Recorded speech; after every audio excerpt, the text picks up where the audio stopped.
After getting my MFA in sculpture and having a 20-year career doing public art, I switched to working with marine debris. I collected a lot of it, and I started working with small pieces and making small birds and putting them on interesting bases. Eventually that grew to become larger sculptures. After I acquired 3 truckloads of marine plastics that were collected on Midway Atoll in Papahanaumokuakea, and I thought I made a mistake trying to use these materials. How could I make such large discards be anything other than garbage?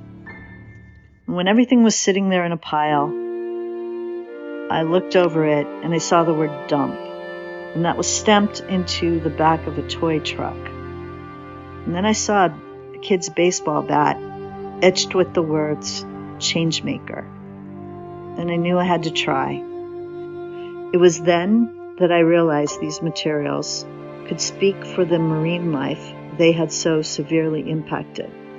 That began my quest to transform this decomposing marine debris into something that could change our behavior around single-use plastics. It took a couple years to turn these throwaways into collectible art that would invoke an emotional response or have a presence. This process to find my mission, which was to give nature a voice while engaging viewers to prevent more plastics from entering the oceans. Originally, I started with the form of monk seals. They didn't look quite right at first, but eventually I got it. And then emperor penguins holding fishing floats all in their bellies. And then polar bears, and I was able to put the marine debris inside the netting so that these bears would act as holders of this marine debris. I was able to get an unlimited supply of derelict fishing nets from a bounty program that was started by Hawaii Pacific University. And the nets that the fishers had found out at sea weren't nets from Hawaii's fishers.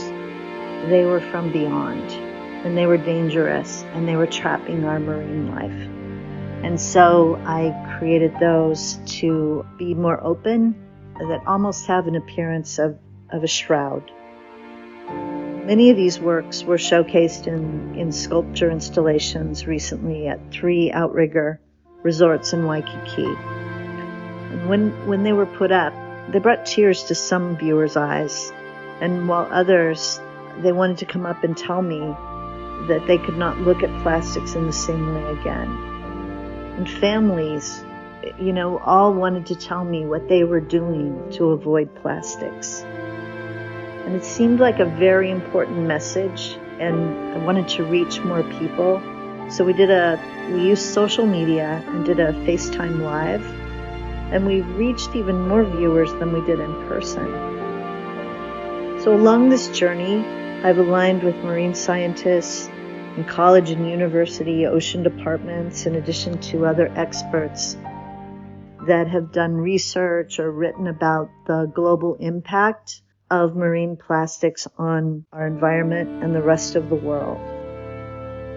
Originally, I started wanting to show how far the plastics have gone, but the plastics are everywhere. They're in our bodies, they're in our food chain, they're even in the clouds now.